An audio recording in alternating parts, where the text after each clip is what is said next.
બિહારના પૂર્ણિયાના સાંસદ અને પ્રભાવશાળી નેતા પપ્પુ યાદવ ફરી એકવાર ચર્ચામાં છે અને વિવાદમાં પણ.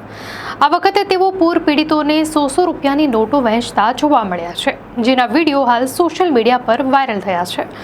કેટલાક લોકો તેમના આ કાર્યની પ્રશંસા કરી રહ્યા છે, તો કેટલાક લોકો તેમના નોટ વહેંચવાના અંદાજ પર નારાજગી વ્યક્ત કરી રહ્યા છે. લોકો સવાલ ઉઠાવી રહ્યા છે કે તેમના પાસે આટલા પૈસા ક્યાંથી આવે છે.